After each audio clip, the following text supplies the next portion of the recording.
Hello Haldwani کی اردو محفل میں خوش آمدید۔ میں ہوں آپ کا میزبان شہپر شریف، اور آج ہم اردو شاعری کی ایک ایسی صنف کے سفر پر نکلے ہیں جو دکھ میں بھی حسن رکھتی ہے، جو آنسوؤں میں بھی شعریت کا چراغ چلاتی ہے، اور جو صرف شاعری نہیں، عقیدت، تہذیب، تاریخ اور جذبات کا مکمل انسائکلوپیڈیا ہے۔ جی ہاں، ہم بات کر رہے ہیں اردو مرثیے کی۔ مرثیہ صرف مرنے والے پر نوحہ نہیں، یہ غم کی زبان، تاریخ کا منظرنامہ، جذبات کی ترجمان اور تہذیب کا آئینہ ہے۔ شاعری کی اس صنف میں نہ صرف مثنوی کا تسلسل ہے، بلکہ قصیدے کی شان و شوکت اور غزل کی لطافت بھی سمائی ہوئی ہے۔ مرثیے میں سماج، تہذیب، عقیدہ، روایت، ہر رنگ، ہر خوشبو، ہر درد شامل ہے۔ اب آپ سوچ رہے ہوں گے کہ یہ صنف صرف اہل بیت کے غم اور کربلا کے سانحات سے مخصوص ہے، تو جناب، ابتدا میں ضرور مرثیہ کربلا کے حوالے سے ہی لکھا گیا، لیکن وقت کے ساتھ ساتھ یہ دائرہ وسیع ہوا۔ اب قومی ہیروز، عزیزوں، بزرگوں اور مذہبی رہنماؤں کے لیے بھی مرثیے لکھے گئے۔ جیسا کہ پروفیسر مسعود حسین رضوی فرماتے ہیں، مرثیہ بالعلوم اس نظم کو کہتے ہیں جس میں کسی مرنے والے کی خوبیاں بیان کی جائیں، اور بالخصوص اس نظم کو مرثیہ کہتے ہیں جو امام حسین یا کربلا کے واقعات کو بیان کرے۔ اسی خیال کو سید عاشور کاظمی یوں بیان کرتے ہیں: مرثیہ کسی دوست، عزیز یا مذہبی پیشوا کی موت پر غم کا شاعرانہ اظہار ہے۔ اب آئیے وقت کا پہیہ پیچھے گھماتے ہیں۔ ہم چلتے ہیں دکن کی وادیوں میں، جہاں اردو مرثیے نے اپنی پہلی سانس لی۔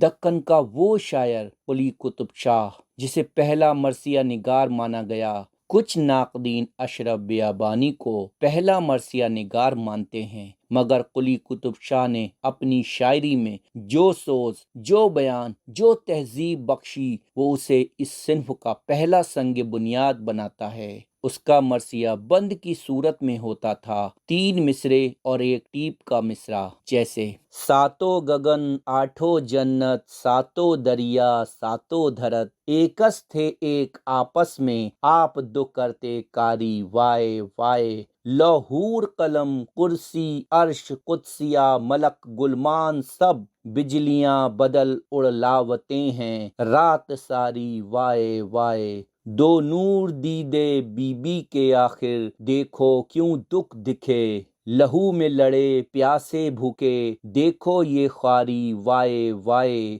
دکھ بات کو تو جیب جلے، لکھنے قلم بھی نہ چلے، دل جوں شمع جل تل ملے، سد گئی ہماری وائے وائے، قطبہ کہے دل کے بچن، ہر دم مدد منج پنجتن، راکھے خدا منج کوں جتن، دشمن کو خاری وائے وائے۔ اس کے بعد ملا وجہی کا نام آتا ہے، جنہوں نے عشق اور سوز کو مرثیے میں جگہ دی۔ ان کا مرثیہ عرش سے زمین تک کے لرزتے مناظر بیان کرتا ہے۔ حسین کا غم کرو عزیزاں، انجو نین سو جھڑو عزیزاں، بنا جو اول ہوا ہے غم کا، عرش گگن ہور دھرت ہلایا، محب دلاں کو اجل کا ساقی، پیالے غم کے سو بھر پلایا، حسین پہ یاراں درود بھیجو، کہ دین کا یوں دیوا جلایا، تمہارے وجہیں کو یا امامہ، نہیں تمن بن یوں اس کو سایہ۔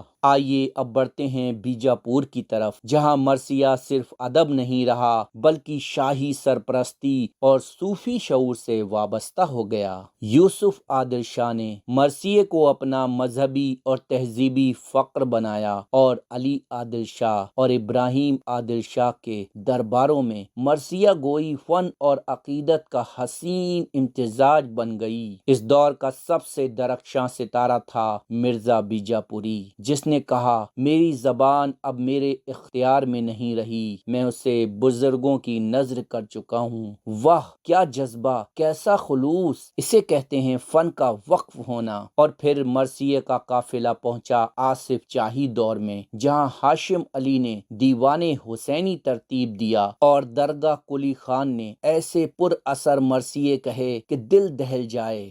رسول اللہ کہاں ہیں کہ خبر لیویں نواسے کی، جنازے پر پڑھے آ کر نماز اس حلق پیاسے کی۔ دکن میں یہ وہ وقت تھا جب مرثیہ گوئی تجربے کے دور سے گزر رہی تھی۔ حید ابھی پوری طرح واضح نہیں تھی، مگر جذبات، خلوص اور پیغام میں کوئی کمی نہ تھی۔ یہاں کے شعراء نے مرثیے کو صرف غم کی صنف نہیں بنایا، بلکہ اسے اصلاح نفس، تصوف اور پند و معزت سے بھی جوڑ دیا۔ عزیز دوستو، آج ہم نے سنا دکنی مرثیے کی کہانی، ایک ایسا آغاز جس نے شمالی ہند کے لیے ادبی اور روحانی زمین ہموار کی، جس پر آگے چل کر انیس و دبیر جیسے بلند مینار تعمیر ہوئے۔ اور ابھی ہمارا یہ مرثیہ نامہ ختم نہیں ہوا، یہ تو صرف پہلا باب ہے۔ اگلی نشست میں ہم چلیں گے لکھنؤ، جہاں اردو مرثیے نے اپنے شباب کی بلندی کو چھوا۔ تب تک کے لیے میں شہپر شریف، دعاؤں میں یاد رکھیے، اور یاد رکھیے مرثیہ صرف غم نہیں، یہ تاریخ، تہذیب اور حوصلے کی زبان ہے۔